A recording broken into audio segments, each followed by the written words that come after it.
And there we go. All right. Well, welcome everyone. As I said before, we're really glad to have you all here this evening and glad that you've joined us for this conversation. I'm going to go over just a few intros and then we will dive right into questions that have been submitted and other questions that come through the chat. For those of you who have not joined I AM ALS for an event before, I'll just share a bit about the organization. So we're a patient-centric movement, revolutionizing how to end disease. And we provide critical support and resources to people who are living with ALS, caregivers, and also loved ones. We also empower advocates to raise awareness and lead the movement against ALS in driving the development of treatments and cures. We were founded in 2019 by husband and wife team Brian Wallach and Sandra Alvarvaya out of their desire to rewrite the ALS story for Brian and tens of thousands of other people living with ALS and who are impacted with ALS. We will drop the link to I AM ALS in the chat in a moment. I'm sure you're also wondering, what is Ask Me Anything ALS? Well, it's not just a fun social media trend. It's something that was born out of the I AM ALS community, where I AM ALS advocates living with and impacted by ALS come together to answer questions from an audience of people who are interested in a specific topic. So that is what we're going to do today, specifically speaking towards caring for a parent. Just a little bit of housekeeping. The event, as you heard, is being recorded. We'll share the recording after the event. We encourage you to use the chat feature to ask questions or the raise your hand feature to participate in the discussion. And also you can use the chat feature to participate in the discussion as well and share your own experience or even answer a question. We'll track questions that are submitted in the chat to ensure that we're able to get them answered. So if we don't get to them right in that moment, we'll make sure that they're something that's answered as we continue on through the event. Because this is being recorded, if you would like to remain anonymous, you can send your question directly either to myself or to Aditi, who will introduce herself in just a moment. And we'll be sure that your name is not stated and also that you're not having to speak out loud to ask your question. And then just finally, please mute yourself when you're not speaking, and this will allow the discussion to flow without interruptions or any background noise. And I know I mentioned also the raise your hand feature. If you do want to use that, it can be found at the bottom of your screen by hovering over the reactions or clicking on the reactions icon. And then you can click raise your hand. So super simple to participate in the discussion. So how does this event run? We'll have our four panelists who you see here on the screen.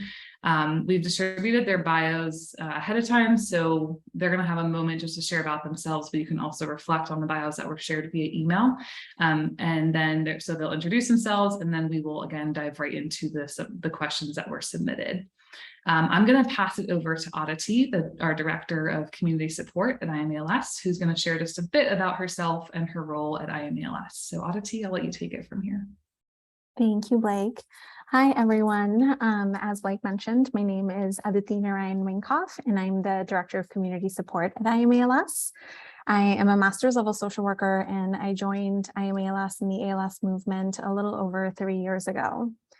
I feel honored every day to support this community, and one of the ways that we do this is through our ALS support team.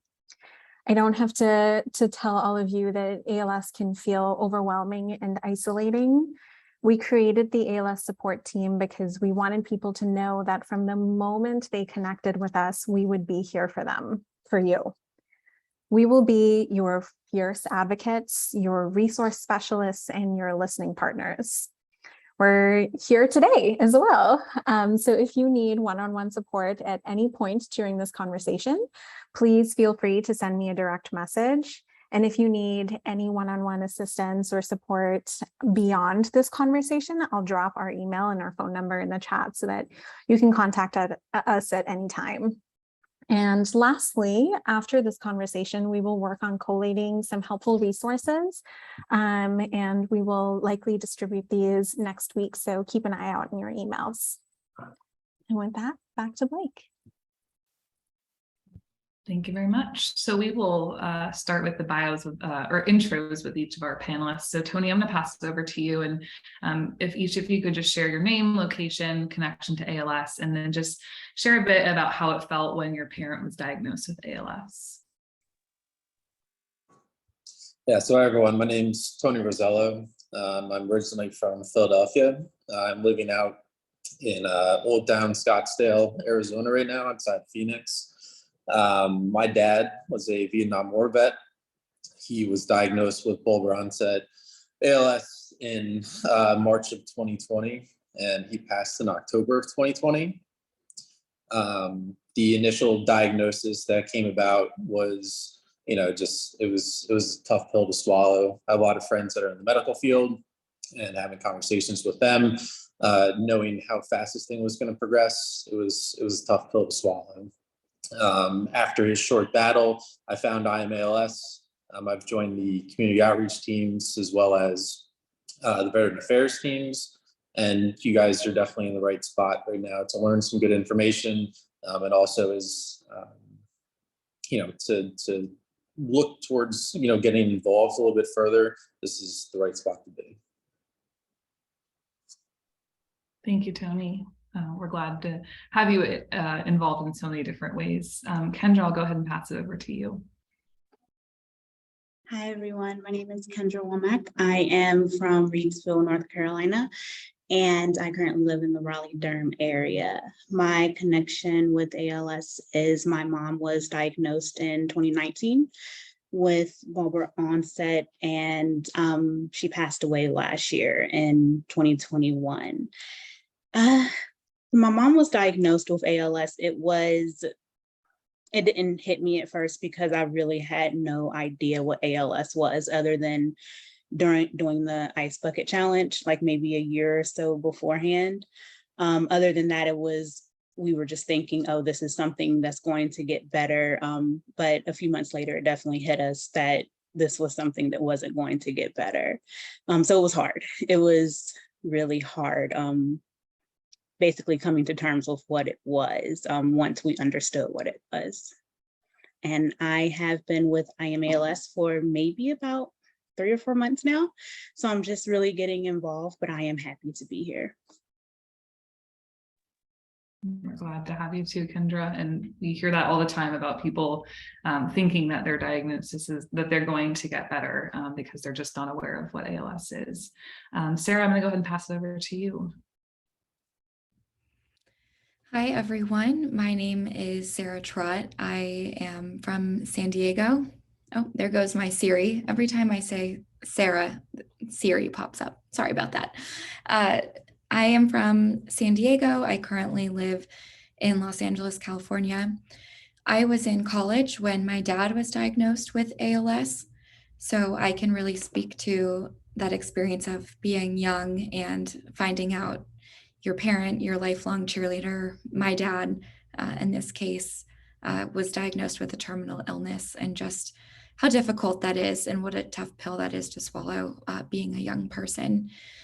So now I reflect on my experiences being a caregiver for 6 years. My dad passed away in October 2021, and now I use my social media platforms to empower young female caregivers and all caregivers for that matter to connect in their caregiving experiences, to share about them, and to find comfort and support from other young women going through those situations.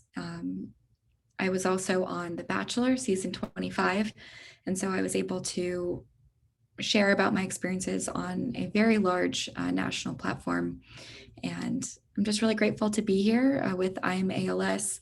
I'm also involved with the local and national ALS organizations and Hope Loves Company, which hosts retreats for young children and families impacted by ALS.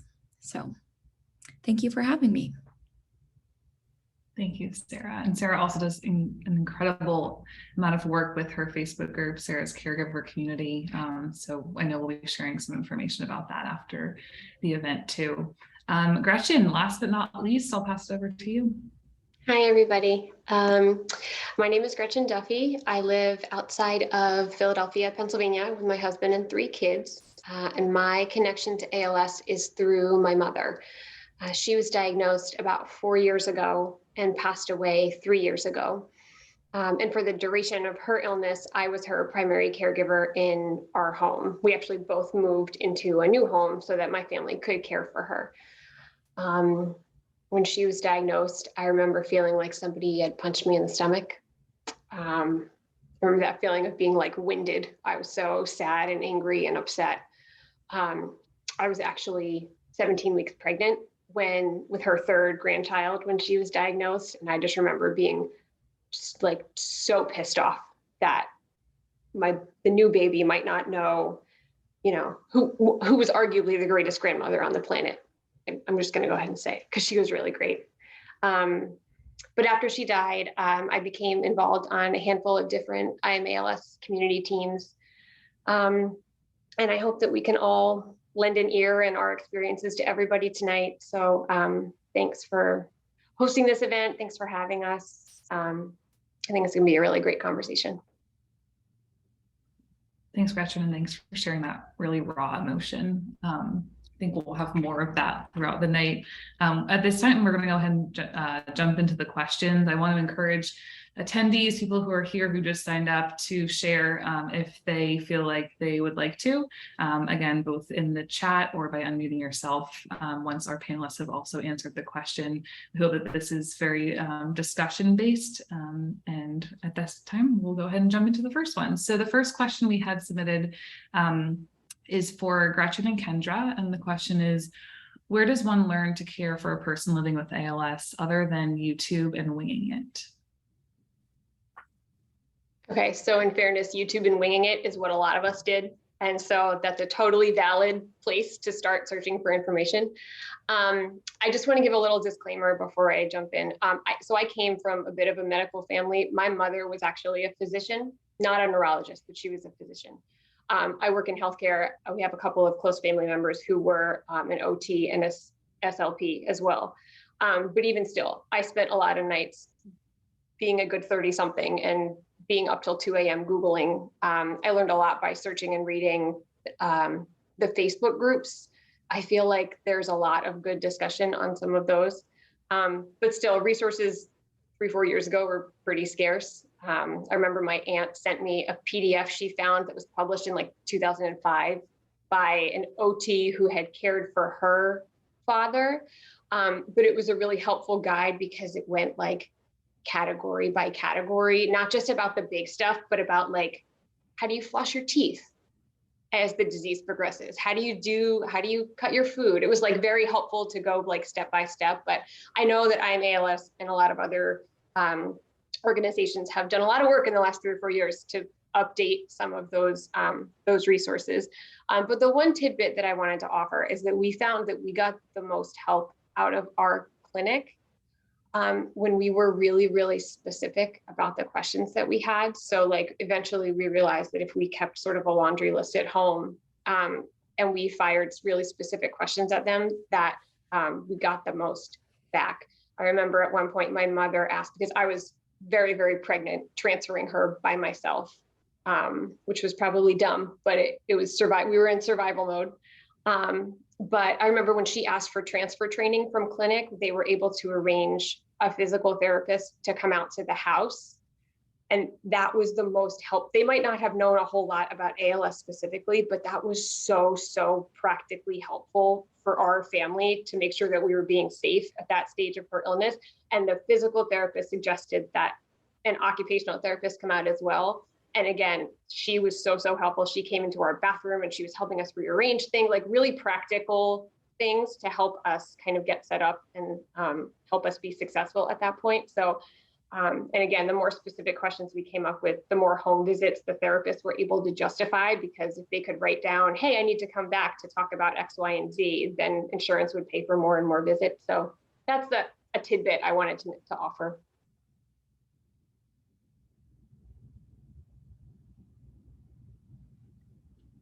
For me, like Gretchen said, Facebook is one of the number one tools I used outside of the clinic.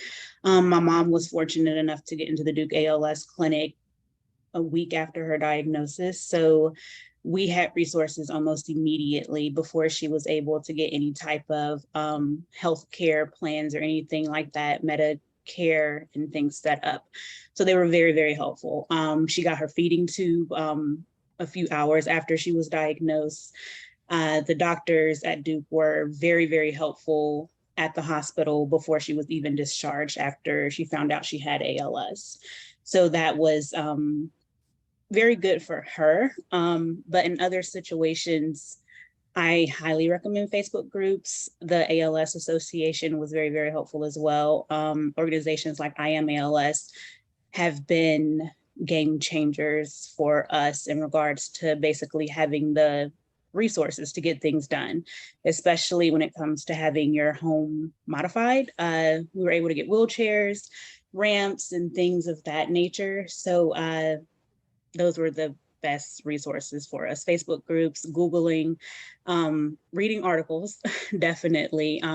Like Gretchen said, I would be up at night just reading everything I could read in regards to anything related to ALS, from MS and other neurological diseases.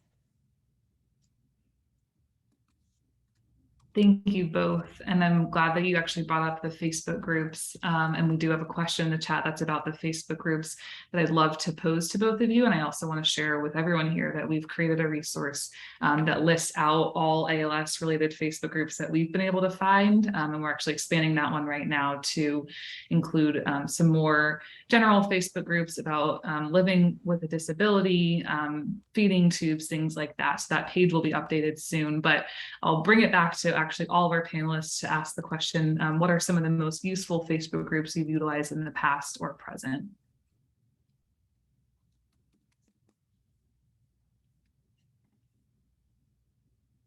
I would have to find it. I remember that mine was most specific to caregivers, and I am no longer a member, but I can see if I can find it. It's very big and it's public.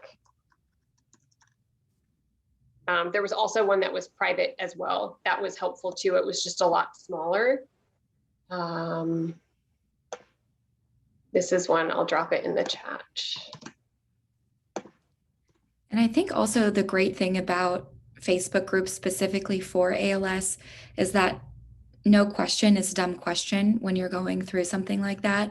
You know, people just get it. People in ALS groups understand all the nuances and complexities that come with the disease. So for the most part, in my experience, it's been a judgment-free place where you can get really candid advice on even the most personal things.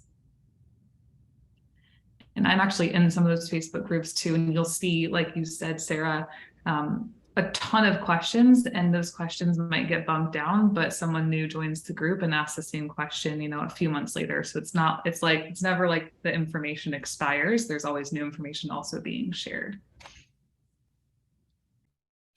I have a follow-up question for both Gretchen and Kendra. Gretchen, I love that you mentioned that as a good 30-something, you Googled everything. And to both of you, did you ever feel overwhelmed by the amount or depth of information that you were looking at? And if yes, how did you sort of manage or cope with that?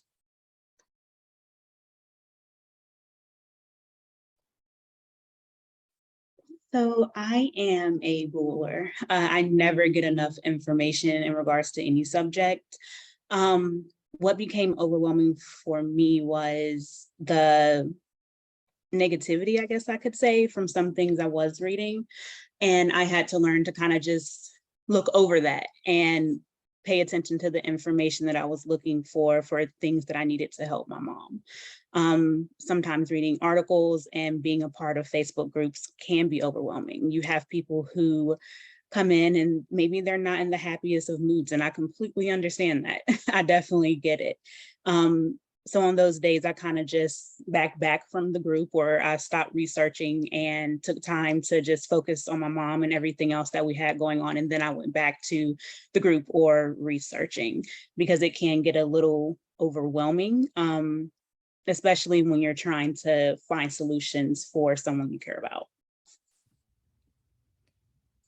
And to that point, Kendra, too, I think finding groups that are really specific to what kind of ALS caregiver you are, if there's a way to find groups or maybe even a couple people within those support groups, even if it's just a virtual friend, but someone who is also a spouse or also the son or daughter, or if you're in middle school, I know some support groups, even like those with I AM ALS and Hope Loves Company, they try to keep it compartmentalized into where you are in your caregiving journey, because that can also be very overwhelming if you are, a few years into just starting out, the anticipatory grief, or if you've already lost your loved one. There's groups, some groups for everyone, depending on where you are in your journey. For me, I'm Kendra, just like you. I'm kind of a knower. I don't like to be in the dark. I like to sort of, something's thrown at me, I like to do as much research as possible. And in our situation, my mother, even though she was a physician, she didn't want to read anything beyond what she already knew about ALS, because it was too upsetting for her. So even if I felt overwhelmed, I was battling that with the feeling that I was sort of responsible for I use this analogy a lot. I felt like I was the captain of a sinking ship in our house, where I knew it was going down, but I was in charge. And that role reversal was really hard, to go from asking my mom medical advice to, oh, mom actually doesn't want to read any of this, and so I have to just kind of put it up here and save it for when we need it. I had a really supportive family who were doing the best they could without being right next door. But it's a lot, and you just had to go day by day, challenge by challenge. And that often meant, she was only alive for a year with her diagnosis. So that often meant that every single day there was something new that we had to figure out. And so,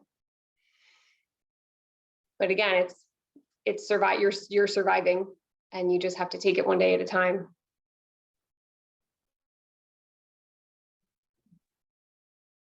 Thank you all for that. And thank you, Sarah, for mentioning more about a tip on how to navigate Facebook groups as well, and finding that person within that. I think that was really helpful. All right, we're going to move on to the next questions. This next one is also for Gretchen, Kendra, all the panelists, anyone who's here who also wants to help answer. And the question is, what do you suggest I do if my mom and I have differing values and ideas on healthcare in general and her end of life plans? So I'm super glad that somebody asked this question, because I think it's really important if you're going to be assuming the role of a caregiver, especially like we did, where she was in our home, because that was a hot topic for us and it came up a lot.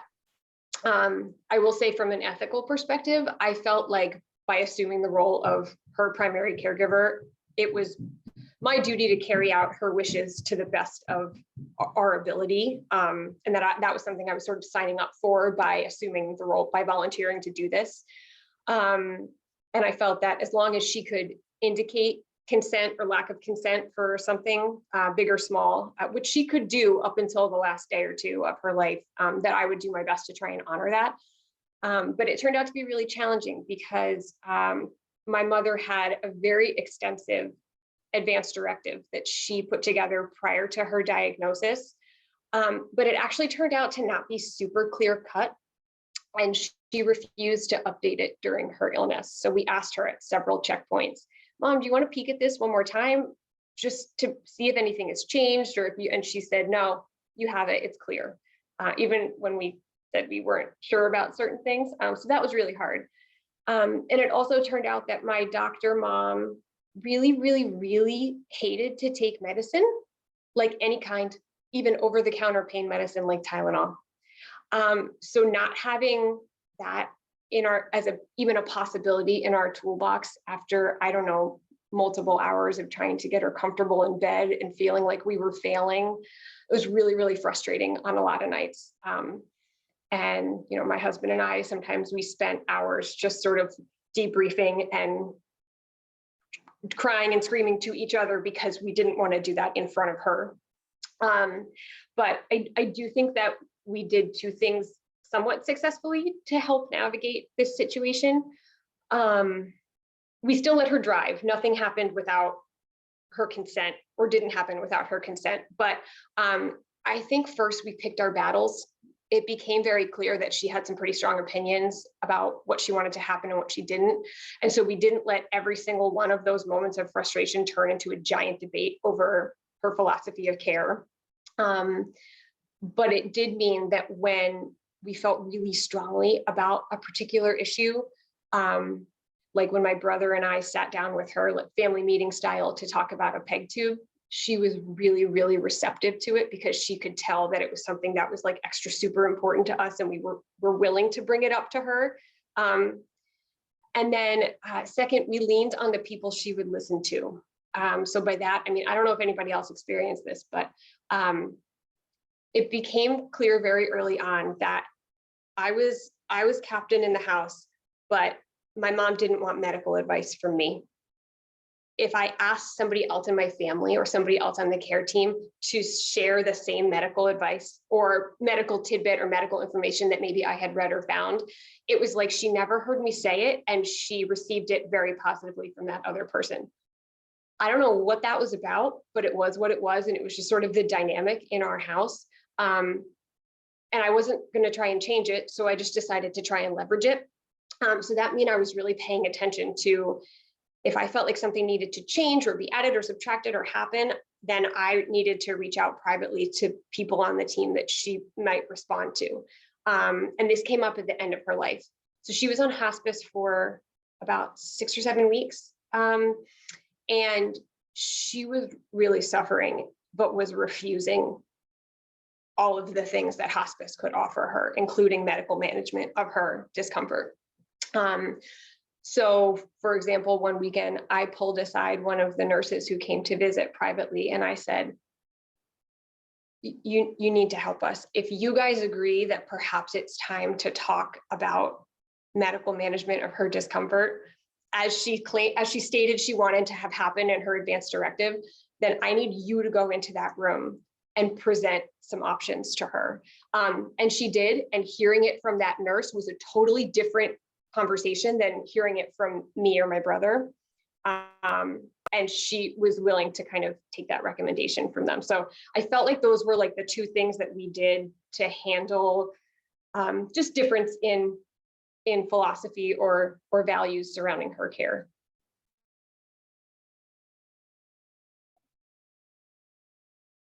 Gretchen, I experienced the exact same thing that you did. And my mom told me a million times through text message, voice to text, whatever, that I am still her daughter.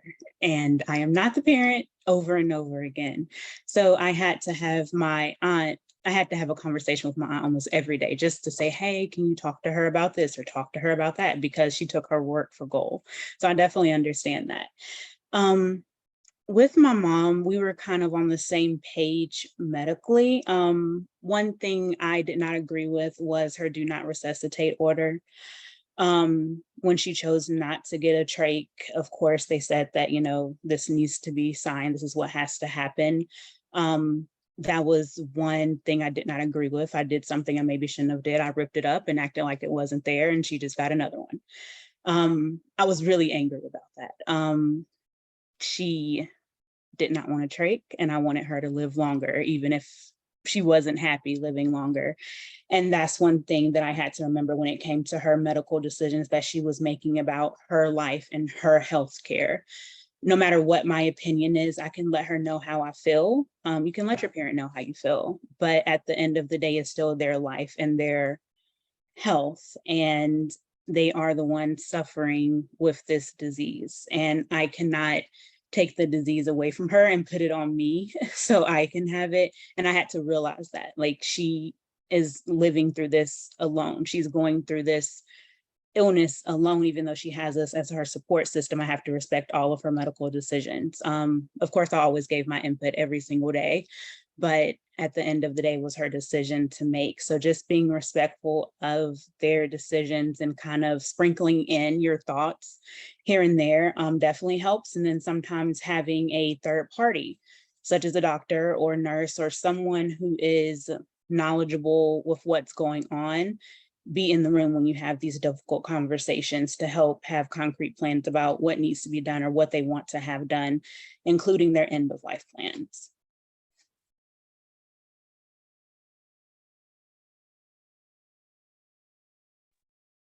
Wow, thank you both. It sounds like you were not only caregivers and family members, but also like primary care coordinators, and trying to bring the right people into the conversation and to help make decisions. I want to reflect on two things that were common themes, and one was pick your battles, which I think is so important, especially as you're trying to care for yourself and while you're caring for your parent, and also to lean on other people who are there supporting you, but also your parent. I think those are two really, really crucial pieces of caring for your parent who's living with ALS. So thank you both. We'll go ahead and move on to the next question. This one's for Sarah and Kendra. And of course, again, anyone else who might want to touch on it. The question is, who did you turn to for support when things got hard?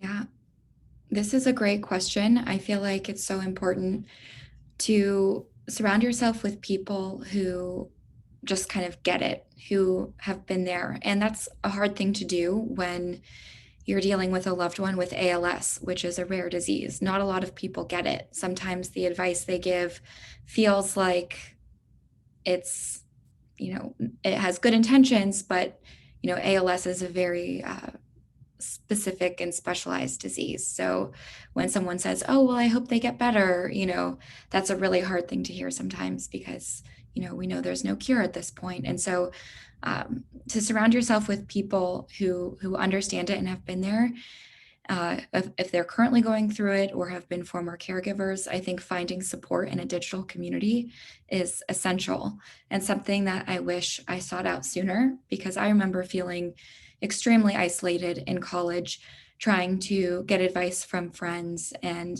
not feeling fulfilled, still feeling extremely alone. And so I felt less alone toward the end when I started creating a caregiver community, Sarah's caregiver community on Facebook, and realized just how many other people were in my shoes. So the fact that you guys are tuning in here today means you're already doing something great. You're surrounding yourself with people who get it. And beyond that too, surrounding yourself with people who maybe have been through difficult life experiences, people, a trusted friend that you can confide in, somebody who maybe hasn't been through ALS, but has been through other difficult circumstances and is patient and can lend an ear to just hear you vent, or, a friend or a trusted person to go for walks with. I think something also really important on, who do you turn to during ALS? Our family really turned to our faith and our community of faith with prayer groups and people who were really uplifting. And with a diagnosis like ALS, it can feel like there's not a lot to look forward to. And in our family, we really leaned on our faith in that community. So if that's something that applies to you, I would really, lean into that and count on those people. That really helped for us. But other than that, having really important, something that's really important is to have constructive outlets beyond caregiving and beyond ALS, because ALS can feel like it consumes your whole life, and it does in many ways. But for me, what helped was to have a part of my identity beyond caregiving, beyond ALS, and to remember those parts of my identity that I loved, the hobbies that I loved, the friends that I had, the exercise, the workout classes, getting sleep, and kind of just doing a check-in with myself to make sure internally I felt supported and that I was doing okay, because it's really hard to fill someone else's cup when your cup is empty. So setting boundaries, vocalizing when you need a break, and just having a couple quality people that you can count on, especially when the going gets tough, is really important.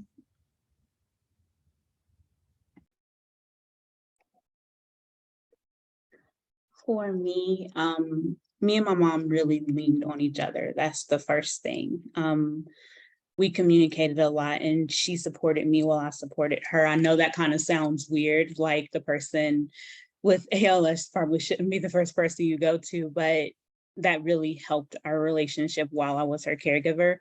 But also, like Sarah said, our faith, that was the number one thing. My mom was really into our church. Both of her sisters are ministers, and we have a really great church family who supported her as much as they could until I moved her in with me. And when she moved in with me, I had my friends. My friends and my coworkers actually were amazing. And I know everyone does not have a large group of friends, maybe coworkers that you talk to, but finding that one person who is caring enough to listen and check in on you every once in a while, even if it's only on the days where you're just having a horrible day, like you have that day maybe once a week and they just make themselves available for you. But my closest friends were definitely my support system, even if it was just to talk for a few minutes. Not asking them for all of their time or to come and sit with my mom while I go out or anything like that. It was just more so a phone call or a text message conversation that helped me to process what was going on and get through the not so great times.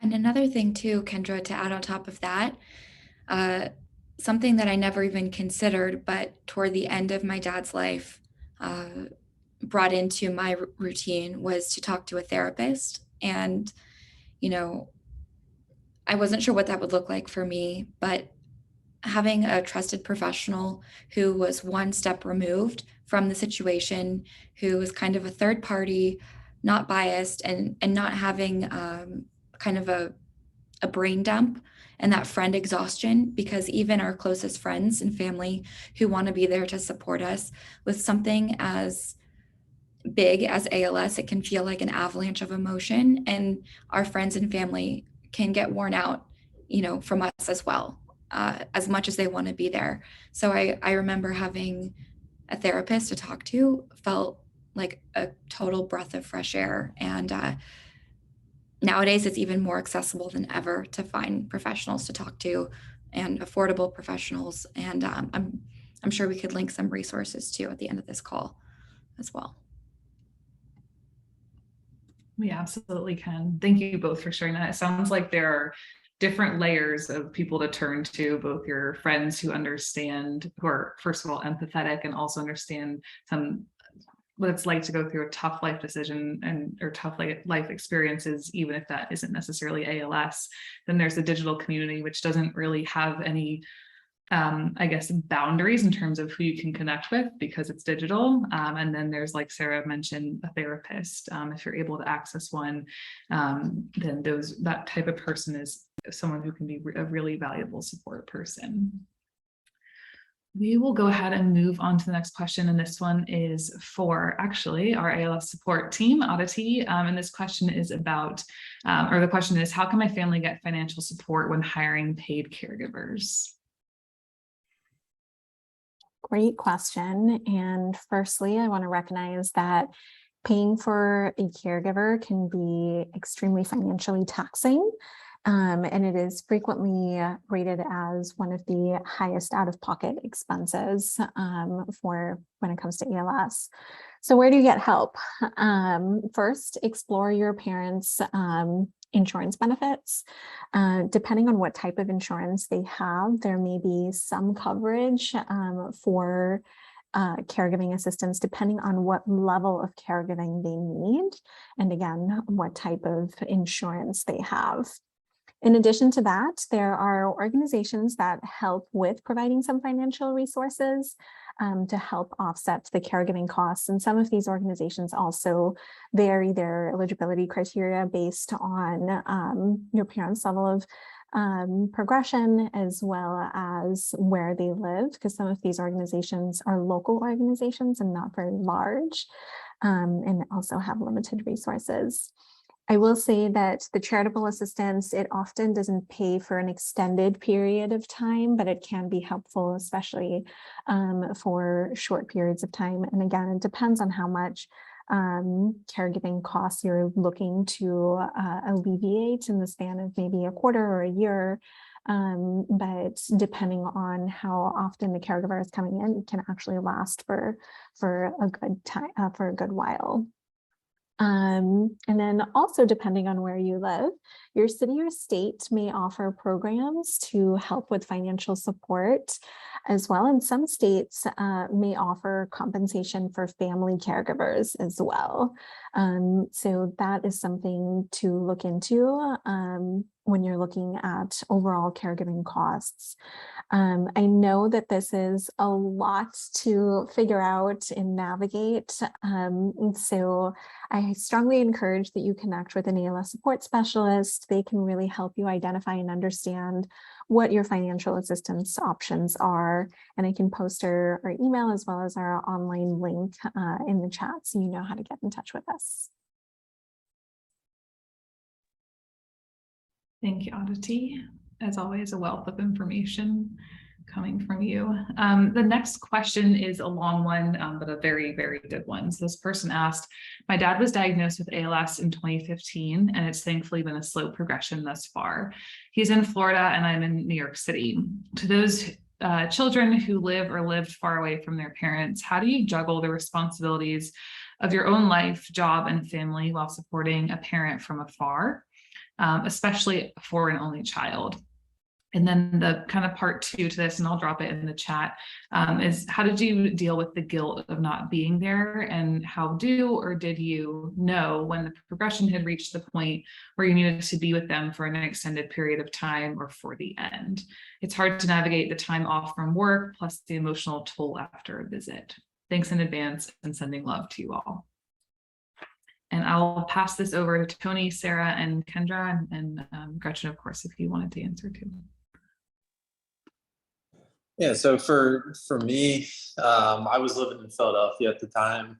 My parents were about 45 minutes northwest of the city, and pretty much right from the get-go, like I kind of discussed in my introductions, had a bunch of friends that were in the field, and they said that this is going to happen quick. So pretty much right from that initial conversation that I had with my friends, I knew I needed to do what I needed to do. So, I sold the house and just moved back in with the parents. The guilt set in pretty much right away, knowing that it was going to happen quick. And if I wasn't there, the guilt on myself is something that I never be able to forgive myself of. So for me, it was a pretty easy thing, being that family was and still is, really integral part of my life.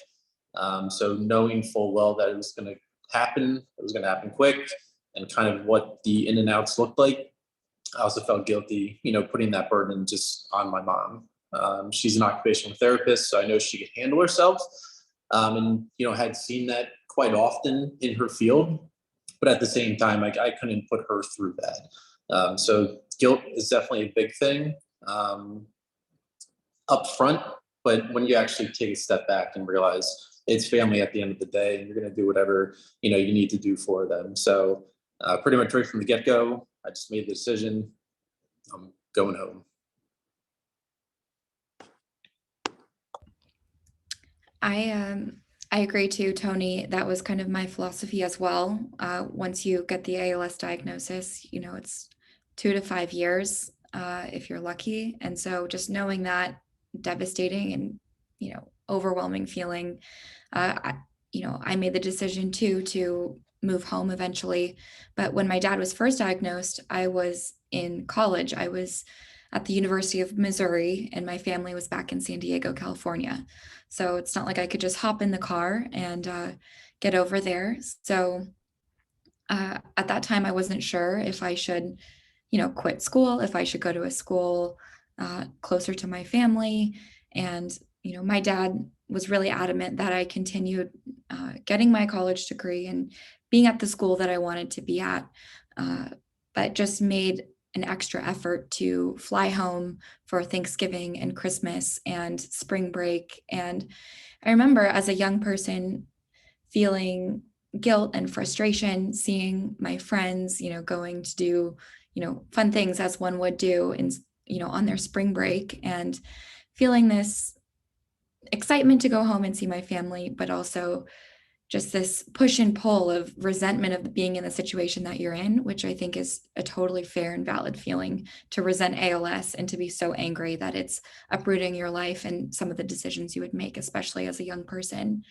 But now that I look back and think about how often I called home and FaceTimed my dad and sent him random pictures and messages, even when I couldn't be next to him, to make him feel loved and supported, and like I was right there, even when I wasn't. I look back and I feel like I don't have, regrets in many ways, that I did as much as I could and moved home when the time came that he really needed additional support, because ALS is quick and the rest of our lives as the healthy caregivers is a long time. So just looking at it with that lens and thinking that, there will be opportunities down the line to do these things, but I'm not sure how much time my dad has left. So putting some things on the back burner, on hold, was really, really hard. And it's, again, okay to feel resentment. But for me in my situation, family came first in that case. And that's what it looked like for me.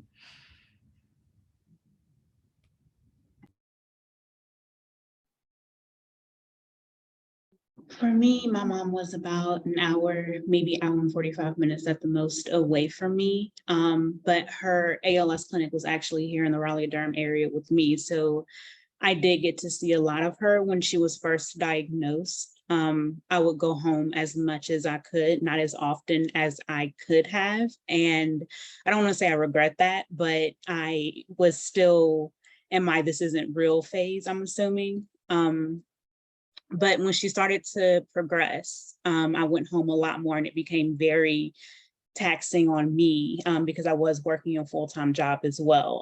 I was a property manager at the time, and my job was very time consuming, very, very time consuming. I had to be in office every day.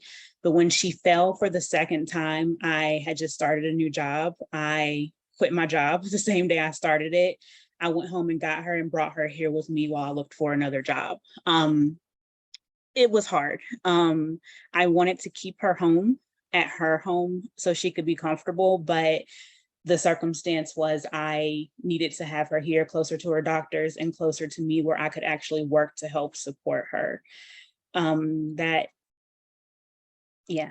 So that's kind of how I handled it. I just went and got her when things kind of got tough. If it was possible for me to move home, I would have, but thinking back on it now, I think I made the best decision. It may not have been the right decision, but it was the best decision at the time. So I know everyone's situation is different financially and structurally when it comes to having support. So you have to do what's best for you. But if you can make it work to make sure you're there as much as you can be, your parent, I'm assuming they understand. They want you to continue to do what you can do to support them until it comes to a point where you have to do a little more, if necessary. And one other thing that Dr. Betlick actually told me when my mom first got diagnosed was that I was all in. I put everything into what she had going on when she hadn't progressed that much yet. She could still take care of herself. She could still drive. She could still walk. She had her voice a little bit.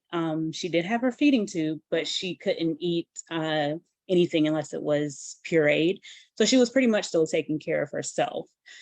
And I took that as she doesn't need me right now. But when the time comes, you will definitely know and have that discussion with your parent on what they need you to do or what you can do. And that will definitely help ease your mind a little bit. I hope that made sense. It definitely did. Thank you to all three of you. And I think, Sarah, what you shared about those feelings of resentment, and as you said, they're totally normal and they pop up all the time. And all the more reason to have these safe niche spaces for processing and grieving as your parent progresses or once they've passed. So again, just thank you for sharing that. Our next question is a super vulnerable one. And the question is, what if I just can't handle being a caregiver on some days? And I'll open that up to both Sarah and Gretchen and anyone else who might want to share as well. Yeah, I think that's a totally normal feeling as well, of when you can't handle it and you feel like you're drowning and that it's too big, it's too much, and recognizing and understanding how normal those feelings are, and that, you know, it's okay to have really bad days where you feel like you can't get out of bed, or you're just so overwhelmed with grief or stress or just overwhelmed. I think, you know, for us, what really helped was, again, finding, you know, constructive outlets beyond your caregiving, and to just be really clear and setting boundaries of how much you can give, vocalizing when you need a break, and advocating for respite care, whether that looks like in-home help, hiring an aide, or finding a way to get financial help to finance in-home help, even if it's just for a couple of hours, so you can go do the grocery shopping or go for a walk or see a friend, or even adult daycare facilities are an option depending on the stage of ALS. But finding respite care is super important, or even attending respite retreats, things like Hope Loves Company that we talk to, or just caregiver support groups like these here, where you can be vulnerable and talk about those feelings that you're experiencing. Another thing that really saved us was basically just staying organized, and the on-the-job kind of education you have to learn and all of the information you have to absorb being a caregiver was really overwhelming. What we did was we created a care binder that had lots of different templates of to-do lists, of you know, different appointment logs, things that we needed to remember. And I recently looked through this very detailed care binder my mom created. And I created kind of a template and a care binder that I want to pass along and share this link here in the chat. So this is a tool that you guys can use to download and create your own care binder, where you keep all of the information in your brain on paper. And that was a very helpful resource as well. And in that, it's totally free. It's something I created with caregiving.com, but there's how-to instructions, descriptions, care templates, with everything that you would need to kind of organize your loved one's care, medications, safety checklists, how their care may change over time. And that was really important too, to keep us all sane.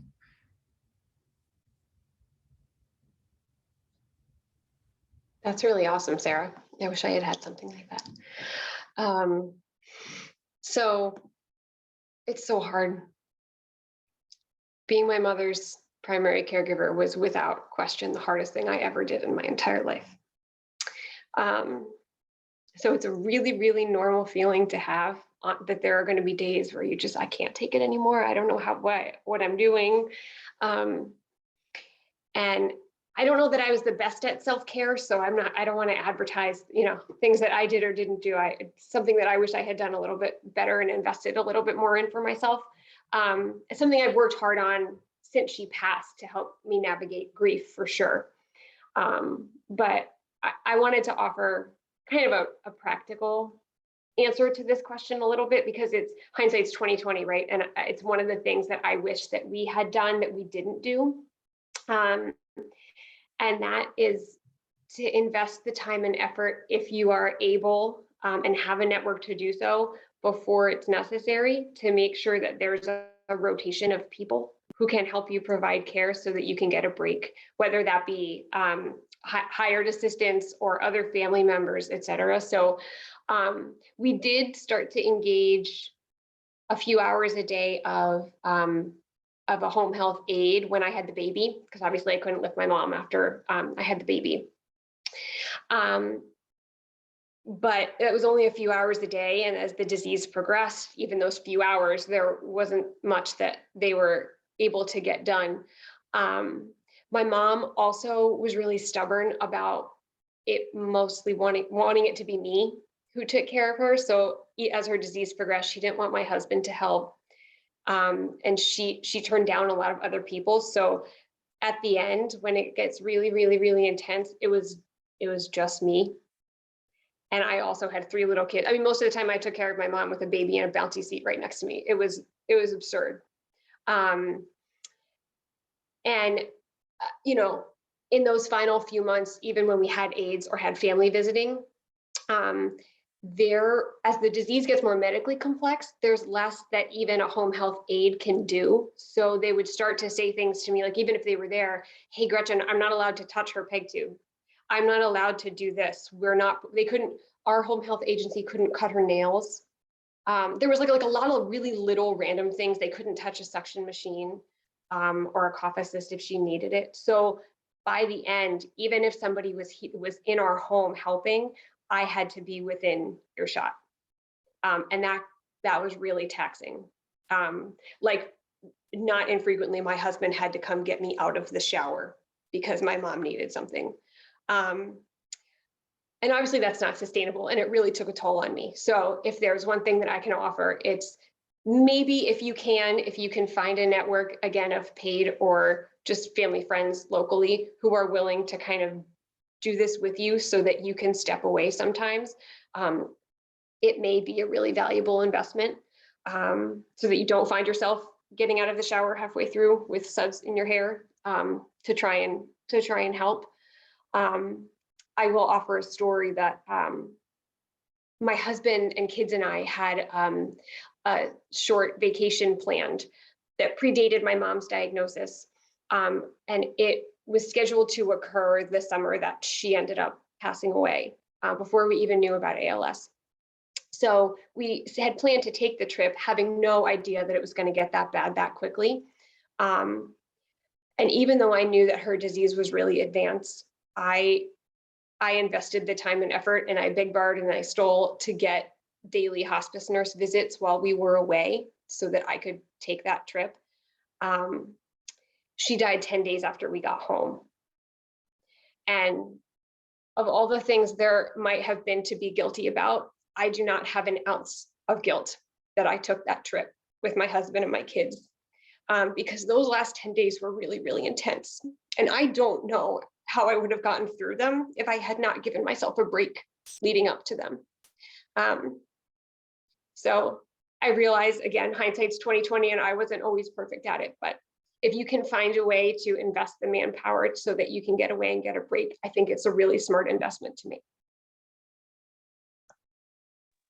To piggyback off of that, if you do find the help, take the help. We were able to find like a little bit of help from time to time, even if it was just like my mom and I that were taking care of them. There'd be a lot of fights that my mom and I would have about go to the grocery store, anything, just get out of the house for a little bit. But if you're given the opportunity, take the opportunity. Like, you need it. You don't realize like how much you actually need it until you step away for even a minute. Just to get a breath of fresh air is a breath of fresh air. I mean, it's great. So if you are able to find it, please take it. I love that, Tony, and Gretchen loves that too, just based on her response in chat. I have a follow-up question for both of you. Sometimes asking for help is just really hard. You don't know where to start. You don't know how to start with asking for help, and you don't know who to ask, right? Even your best friends, sometimes you're a little hesitant of, oh, are we there yet? Am I asking you to help with my mom's care now? So do you have any advice for how to ask for help?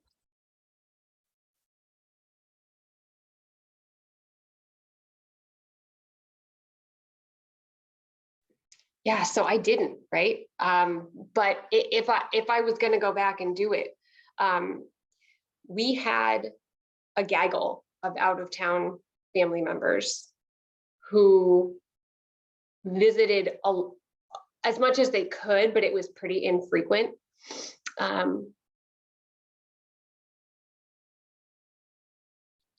But I also think they would have been really open if I had just said something to the effect of, hey, do you mind if I teach you this thing so that possibly I can go to my daughter's soccer game next time you're here instead of missing it like I missed all the other ones? And maybe starting in like asking for help with small bits, not saying, hey, can you come and like spend the day at my house and take care of my person so that I can leave, you know, like starting small. I don't know if you have any other suggestions, Sarah, or anybody else. I think, just ask, what's the worst someone could say? I'm sorry, I can't help with that right now. And I guess it depends what you're asking, but we were pleasantly surprised that people wanted to help, but they didn't know how. And so maybe depending on who and what it is, but we found that people just coming over to spend time with my dad, to, play cards or board games. And even when it was toward the end of his life, when he wasn't able to participate, he found so much joy in just being around, laughter, and offering his friends to crack open a beer and just sit with him, even though he couldn't.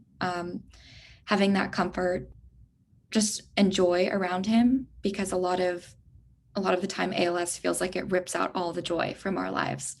So asking people, maybe if it is helping with a meal, or we had one neighbor take my dad in our wheelchair van and take him for a drive for 20 minutes, 30 minutes.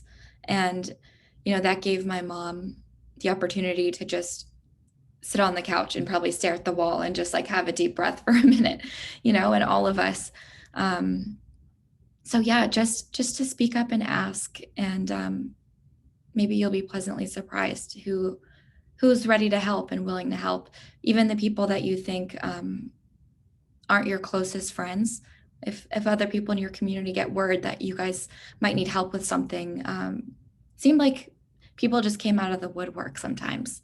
The most random friends or coworkers wanted to help, because again, you never know who has been there, or maybe who has been touched by ALS and who understands, and maybe willing to lend a helping hand. I love that advice on starting small and just starting somewhere, right? Just ask, what's the worst thing that can happen? Someone says no. And Sarah, I completely agree that often almost everyone wants to help, they just don't know how.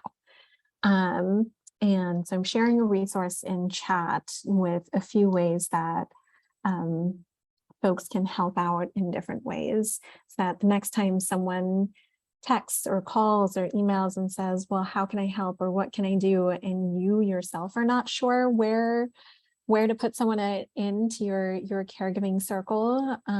Here are a few ways that you don't have to think as hard.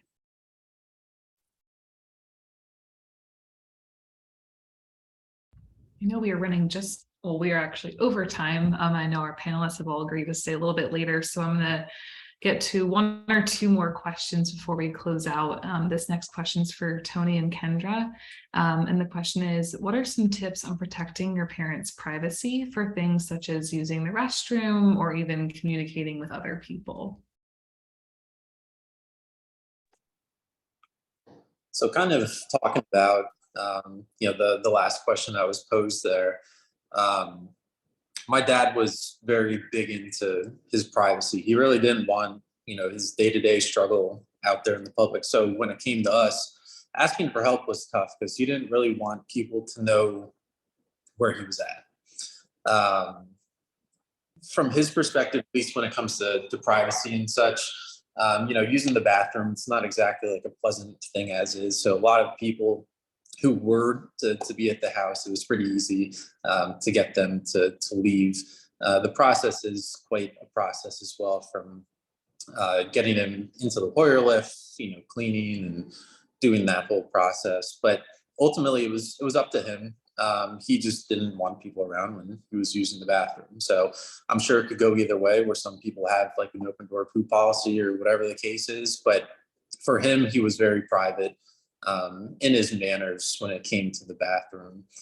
What I would do, since I didn't enlist too much help myself, my mom and I literally did nothing for 7 months as we were taking care of my father. We would tell people who were over to go get us food because we were not the best at taking care of ourselves, and that was a big thing for us. So that could be a good tip if you kind of see yourself in the same boat, is to list some help to maybe go get some food for yourself. From the communication standpoint, he was very reserved and didn't want the day-to-day out there. So when it came to searching for help, our process was different. We didn't look to the Facebook groups. We didn't look to anything in the day-to-day because he really wanted to go through the process just kind of as a family. And that's what we did.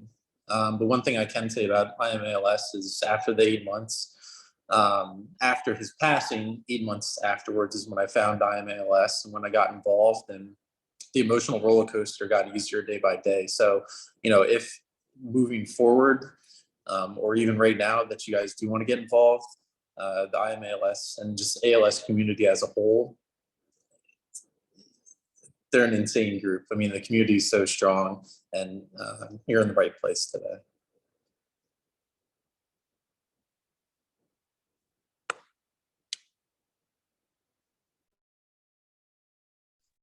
So for me, my mom, she could use the bathroom, the regular bathroom, until maybe about 2 months before she passed away. That's when we got like a bedside toilet for her to use. So when people came over to visit, they knew I already prepped them for what happens with things that she goes through, such as needing to use her suction machine and things like that. So everyone would just go to a different room while she used the bathroom, or they would step outside. I would get her cleaned up, and then they would come back in and we would act like nothing happened. No one made it awkward. And I think prepping people, especially those who haven't been around your parent before in this condition, or who haven't cared for anyone really, just prep them, let them know what happens, what certain machines are for, make them aware of what it takes to care for someone with ALS, and it makes it a lot easier to protect their privacy.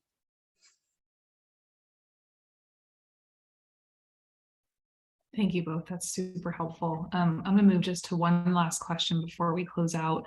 And that one is actually also about open communication. So the question is, I keep seeing how important open communication is. Can you share more about how you kept communication transparent with your mom or dad? And Kendra and Tony, I have this for you, but we'll of course open it to all of our panelists. Communication for me and my mom was not a difficult thing. I think she spared me a lot of things she was going through because I am a very emotional person. Like sometimes I can cry like at the drop of a dime. That's how easy it is for me to cry. But I was also very strong. Towards, I want to say maybe 6 months after her diagnosis, we kind of got more in detail about what she was going through, what was going on with her body, what she felt was changing. So we could kind of catch things before they got worse and find a way to either stop it or make it more comfortable for her. So just asking questions, text messaging. She couldn't talk, so she would send me text messages on, hey, I felt this way yesterday and it happened again today.